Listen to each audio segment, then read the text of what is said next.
আজ আমি class 11-এর nutrition পড়াবো। আজকে যে বিষয় নিয়ে আলোচনা করব সেটা হলো ভিটামিন।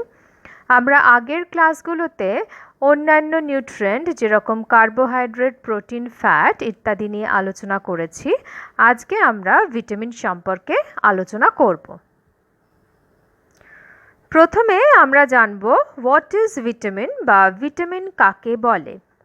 ভিটামিন বা খাদ্যপ্রাণ হলো খাদ্যস্থিত জৈব রাসায়নিক পদার্থ যা খুব স্বল্প পরিমাণে হলেও প্রাণীদেহের বৃদ্ধি, পুষ্টি ও সঠিক শারীরবৃত্তীয় কাজের জন্য অপরিহার্য।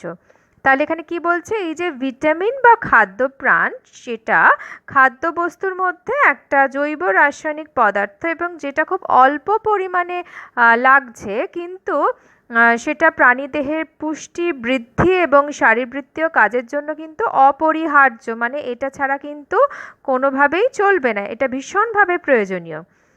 কয়েকটা ব্যতিক্রম ছাড়া জীবদেহে ভিটামিন সংশ্লেষিত হতে পারে না, সেই জন্য আমাদের পরিবেশের মধ্যে থেকেই কিন্তু এগুলো গ্রহণ করতে হয়, অর্থাৎ খাদ্যের মাধ্যমেই কিন্তু আমরা মূলত ভিটামিন গ্রহণ করে থাকি।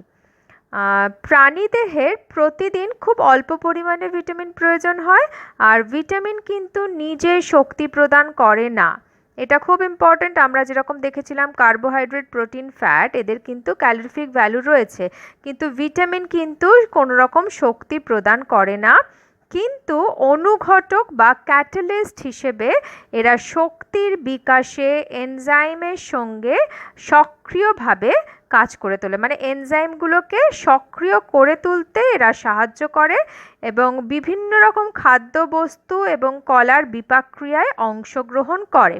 তাহলে আমাদের দেহের মধ্যে যে বিভিন্ন খাদ্যবস্তুর বিপাকক্রিয়া চলছে, সেই বিপাকক্রিয়ায় এই ভিটামিনগুলো উৎসেচকের সঙ্গে সহকারী হিসেবে কাজ করছে এবং সেই সমগ্র রাসায়নিক বিক্রিয়াটাকে এগিয়ে নিয়ে যেতে সাহায্য করছে।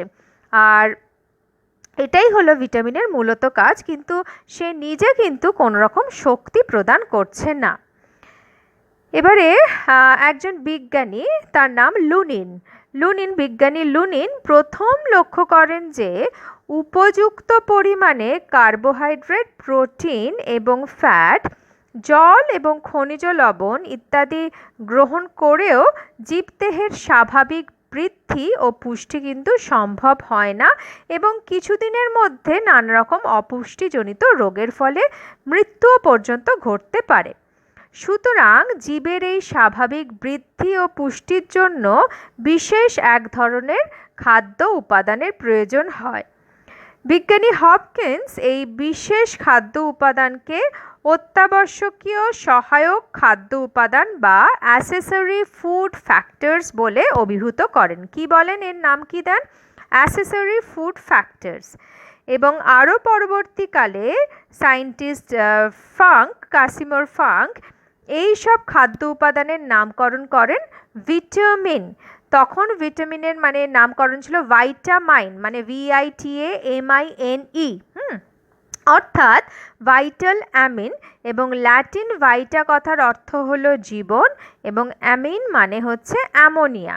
তাহলে ভিটামিন মানে অ্যামোনিয়ার যৌগ, এমন একটা মানে অ্যামোনিয়ার যৌগ আছে, এমন একটা পদার্থ যেটা জীবন রক্ষা করতে ভীষণভাবে দরকার। কিন্তু পরবর্তীকালে দেখা গেল সব ভিটামিনই কিন্তু এই অ্যামাইন গোষ্ঠীভূত নয়, মানে সব ভিটামিনের মধ্যেই কিন্তু এই অ্যামিন থাকছে না বা অ্যামোনিয়া থাকছে না। তাই ভিটামিন এই স্পেলিংটা থেকে ইটা বাদ দিয়ে দেওয়া হয় এবং তারপরে ওই খাদ্য উপাদানকে ভিটামিন, মানে যার স্পেলিং হলো VITAMIN, এই হিসেবে অভিহিত করা হয় এবং আমরা বাংলায় একে বলছি খাদ্যপ্রাণ। তাহলে আমরা দেখলাম এই ভিটামিন নামকরণের উৎস কিভাবে হয়েছে, কোথা থেকে এর উৎপত্তি লাভ হয়েছে এবং আমরা ভিটামিন বলতে আমরা কি বুঝি। এবারে আমরা ভিটামিনের ডেফিনেশন বা সংজ্ঞা সেটা সম্পর্কে আমরা জানব। যে জৈব উপাদান বিভিন্ন খাদ্যবস্তুতে সামান্য পরিমাণে থাকে এবং জীবের স্বাভাবিক পুষ্টিতে সহায়তা করে, কিন্তু দেহ গঠনের উপাদান কিংবা শক্তির উৎস হিসেবে ব্যবহৃত হয় না, অথচ উপাদানটির অভাবে দেহের নির্দিষ্ট অভাবজনিত রোগ দেখা দেয়, তাকে বলা হচ্ছে ভিটামিন। তাহলে দেখো এখানে এটাই বলা হলো, আগে যেটা আমি বললাম এখানে আরও গুছিয়ে বলা হয়েছে যে একটা জৈব উপাদান যেটা খাদ্যবস্তুতে খুব সামান্য পরিমাণে থাকে এবং জীবের স্বাভাবিক পুষ্টিতে সহায়তা করে, কিন্তু দেহ গঠনের উপাদান বা শক্তির উৎস হিসেবে এটা কিন্তু ব্যবহৃত হয় না। আবার এই উপাদানটার যদি অভাব হয় তাহলে পার্টিকুলার ভিটামিনের অভাবে যে অভাবজনিত রোগ দেখা দিচ্ছে তাহলে সেই জৈব উপাদানকেই আমরা বলছি ভিটামিন। আচ্ছা, এই যে ভিটামিন আমরা তো একটু হলেও জানি যে ভিটামিন অনেক রকমের ভিটামিন হয়, আমরা সেগুলো সম্পর্কে পরবর্তী ক্লাসগুলোতে পড়ব। আজকে শুধুমাত্র আমরা ভিটামিন কি, ভিটামিন সেই সম্পর্কে আমরা আলোচনা করব এবং ভিটামিন সম্পর্কিত আরও কতগুলো বিষয় যেগুলো রয়েছে সেগুলো নিয়ে আমরা আজ আলোচনা করব। ভিটামিন রিলেটেড বা ভিটামিন সম্পর্কিত একটা বিষয় সেটা হলো অ্যান্টিভিটামিন। এটা কি না, যেসব জৈব যৌগের রাসায়নিক গঠন কোনো না কোনো ভিটামিনের মতো এবং যারা ভিটামিনের কাজে বাধা দেয় অথবা ভিটামিনকে বিনষ্ট করে কিংবা নিষ্ক্রিয় করে, তাদেরকে বলা হচ্ছে অ্যান্টিভিটামিন। মানে কি বলছে, যে এমন একটা জৈব যৌগ যাদের রাসায়নিক গঠনের সঙ্গে কোনো না কোনো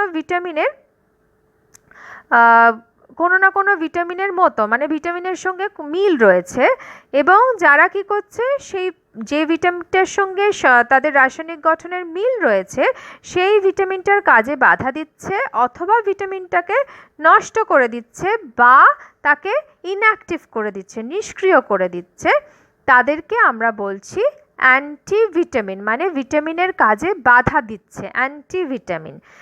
তো এই রকম কতগুলো অ্যান্টিভিটামিনের উদাহরণ তোমাদের এখানে দেওয়া হয়েছে, যেরকম থায়ামিন একটা ভিটামিন B1, বি কমপ্লেক্স গ্রুপের ফার্স্ট যে ভিটামিন, তার সাইন্টিফিক নেম হচ্ছে থায়ামিনের অ্যান্টিভিটামিনগুলো হচ্ছে, এর তিনটে অ্যান্টিভিটামিন রয়েছে, অক্সিথায়ামিন, পাইরিথায়ামিন এবং থায়ামিনেজ। এই তিনটে হলো থায়ামিনের অ্যান্টিভিটামিন। এর পরের যে ভিটামিনটা সেটা হলো বায়োটিনের অ্যান্টিভিটামিন হলো অ্যাভিডিন। আচ্ছা, তারপরে ভিটামিন এর অ্যান্টিভিটামিন হলো সাইট্রল, এবং রাইবোফ্লেভিন এটা হলো ভিটামিন B2, বি কমপ্লেক্স গ্রুপের যে সেকেন্ড যে ভিটামিন সেটা হলো রাইবোফ্লেভিন। এই রাইবোফ্লেভিনের যে অ্যান্টিভিটামিন সেটা হলো গ্যালাক্টোফ্লেভিন। তাহলে আমরা দেখলাম এই বিভিন্ন ভিটামিনগুলোর অ্যান্টিভিটামিনের নাম। আর তাহলে অ্যান্টিভিটামিন হচ্ছে এমন একটা জৈব যৌগ যার রাসায়নিক গঠন কোনো না কোনো ভিটামিনের মতন, কিন্তু সেই ভিটামিনটার কাজে সে বাধা দান করছে এবং ভিটামিনকে বিনষ্ট করছে, অর্থাৎ নিষ্ক্রিয় করে দিচ্ছে, তাদেরকেই আমরা বলছি অ্যান্টিভিটামিন। পরবর্তী আমরা যে ভিটামিন রিলেটেড যে একটা টার্ম সম্পর্কে পড়ব সেটা হলো প্রোভিটামিন। প্রো মানে পূর্ব, আগে। প্রোভিটামিন কি না, যেসব জৈব যৌগ থেকে ভিটামিন উৎপন্ন হয় তাদেরকে বলা হচ্ছে প্রোভিটামিন, মানে এমন একটা জৈব যৌগ যেগুলো থেকে ভিটামিন উৎপন্ন হচ্ছে বা উৎপত্তি লাভ করছে। এবং প্রকৃতিজাত উৎস থেকে প্রোভিটামিন পাওয়া যায়। এদের নিজস্ব কোনো ভিটামিনের গুণ নেই, কিন্তু খাদ্যের সঙ্গে গিয়ে কোনো না কোনোভাবে এরা ভিটামিনে রূপান্তরিত হতে পারে। যেরকম বিটা ক্যারোটিন মোটামুটিভাবে আমরা সমস্ত রকম ভেজিটেবলের মধ্যে যেগুলো ইয়েলো অ্যান্ড অরেঞ্জ যে ভেজিটেবলস যেগুলো থাকছে, যেরকম গাজর বা অন্যান্য হলুদ রঙের যে ফলমূল সবজি থাকছে, তাদের মধ্যে আমরা এই বিটা ক্যারোটিনটা পাচ্ছি, এবং এই বিটা ক্যারোটিন যখন আমরা খাদ্যের মাধ্যমে গ্রহণ করছি তখন এটা যকৃতে বা অন্ত্রে গিয়ে সেটা ভিটামিন এতে রূপান্তরিত হচ্ছে। তাহলে বিটা ক্যারোটিন থেকে ভিটামিন এ রূপান্তরিত হচ্ছে, তাহলে ভিটামিন এর পূর্বস্তর হলো বিটা ক্যারোটিন। তাহলে precursor of vitamin A is beta carotene. পরবর্তী আর একটা যেটা প্রোভিটামিন, সেটা হলো 7-ডিহাইড্রোকোলেস্টেরল। এটা প্রাণীর ত্বকের এপিডার্মিস স্তরে থাকে। সূর্যালোকের যে আলট্রাভায়োলেট রশ্মি থাকছে তার উপস্থিতিতে এটা ভিটামিন D3-তে পরিণত হচ্ছে।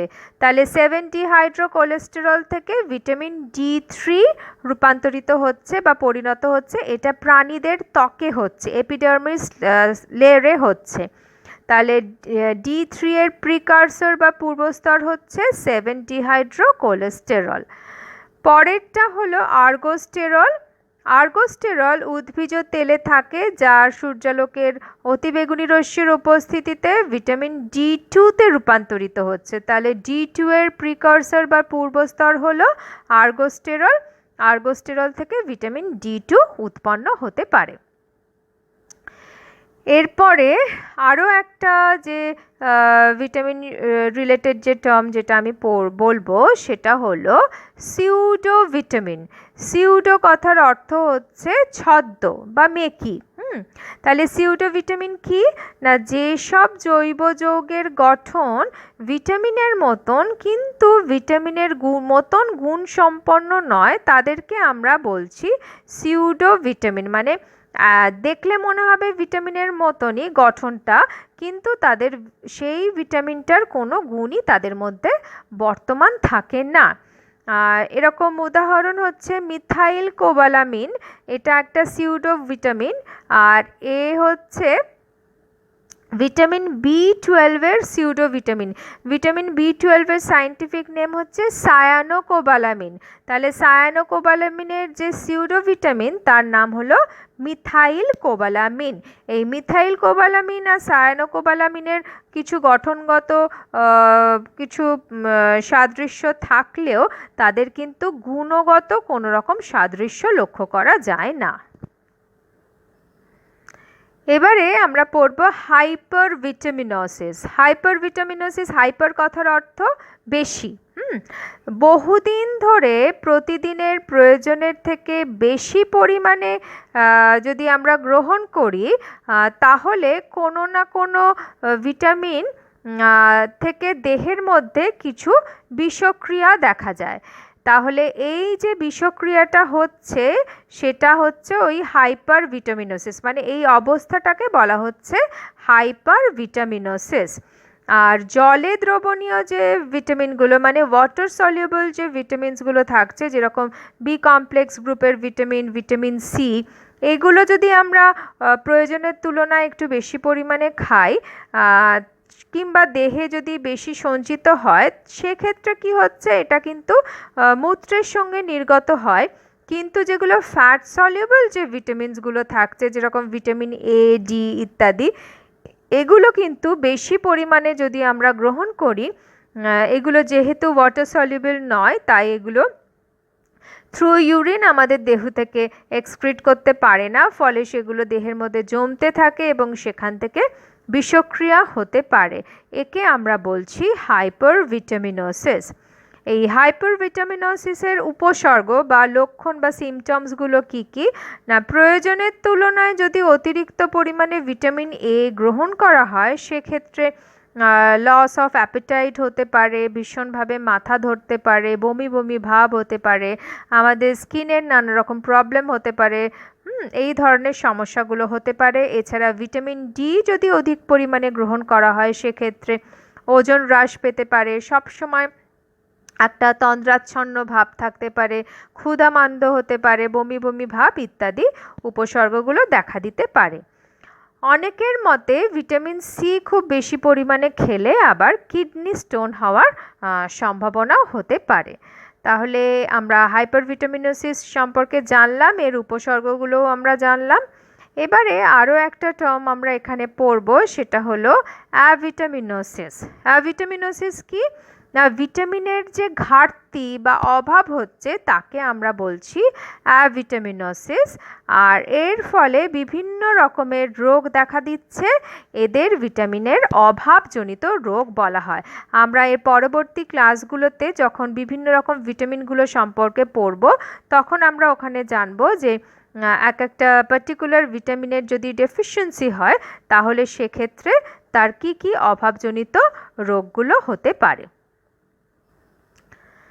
এবারে আমরা ভিটামিনের কিছু বৈশিষ্ট্য সম্পর্কে জানবো বা ফিচার্স অফ ভিটামিনসগুলো সম্পর্কে আমরা জানবো।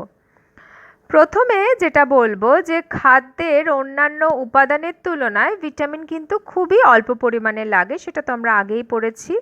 আর দৈনিক খাদ্যে ভিটামিনের প্রয়োজন কয়েক মিলিগ্রাম অথবা কয়েক মাইক্রোগ্রাম, খুবই সামান্য পরিমাণ।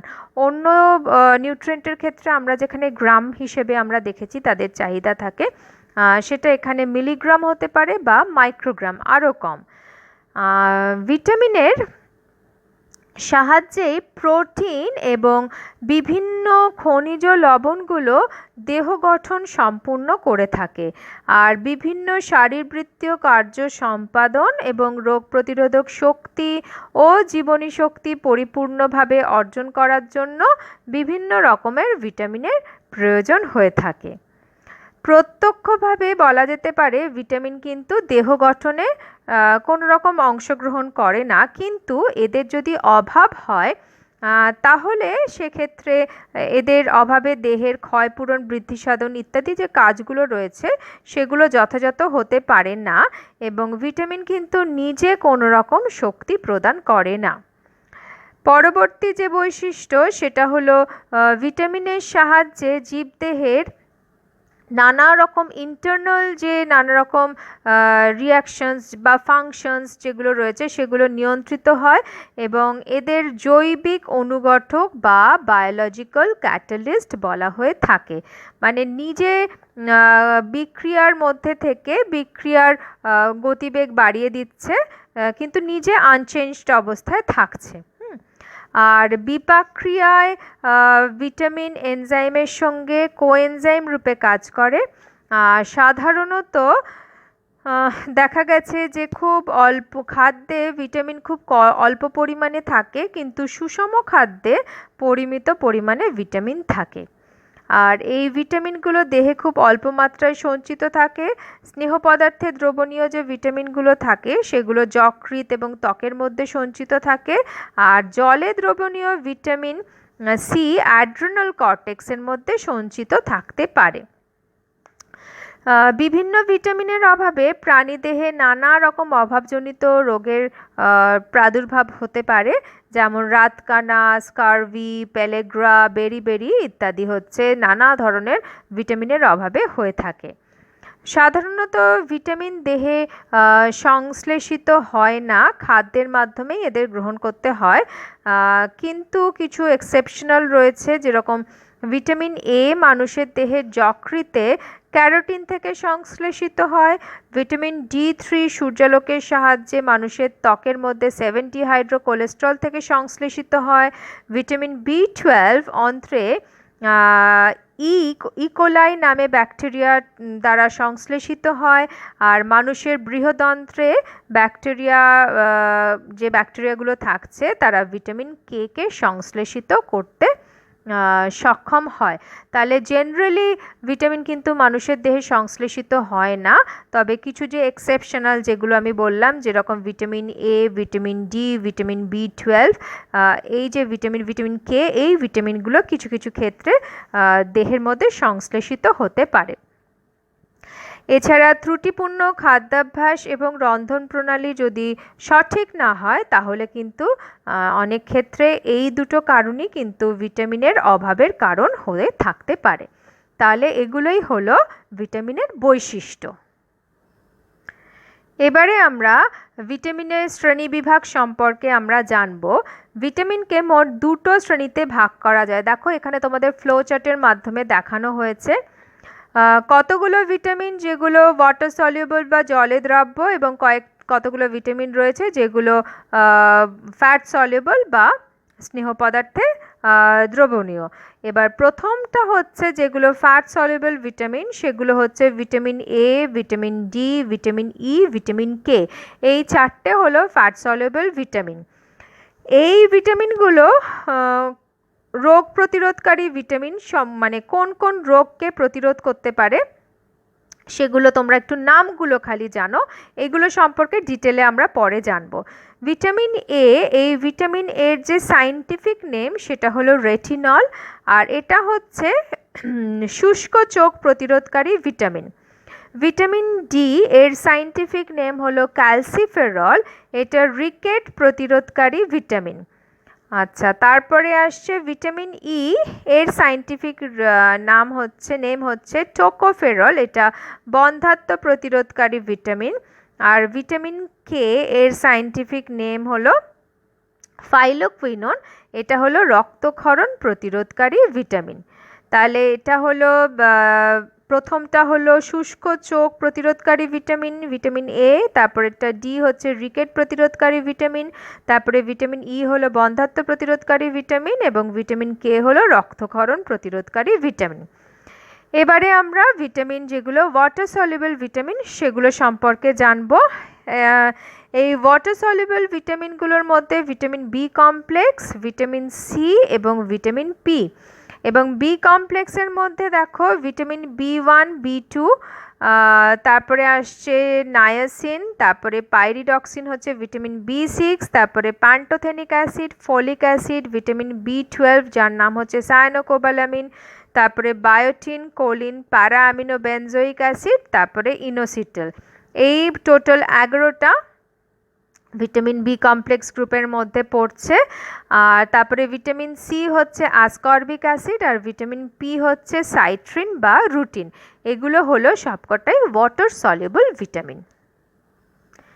এবারে আমরা একটা খুব গুরুত্বপূর্ণ পার্ট পড়ব এই ভিটামিনের, সেটা হলো এই যে আমরা বললাম ওয়াটার সলিউবল ভিটামিন আর ফ্যাট সলিউবল ভিটামিন, এই দুটো ভিটামিনের যে ডিফারেন্সেসগুলো সেগুলো আমরা এবার আলোচনা করব।